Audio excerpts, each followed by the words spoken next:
para sa akin yun, the best part ay yung sharing na because datating na, kasi been there, done that, sabi nga, di ba? So, what we can help naman in every, kahit papano, kung hindi ka man makatulong financially, at least yung service mo, your knowledge, your experience that you can share to other people, para at least, kasi yung nung araw, wala naman nag-share sa atin. Especially nasa probinsya ka, wala naman nag-share ng ganitong klaseng usapan.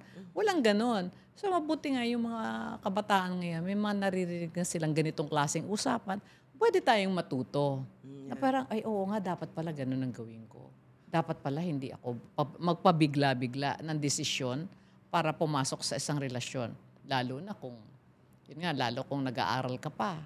Tapusin mo muna yung pag-aaral mo and then, marami ka pang makikilala, marami ka pang matututunan, and then later sasabihin mo, oo nga, parang hindi na muna ako mag-aasawa na lang ako pag 40 na ako.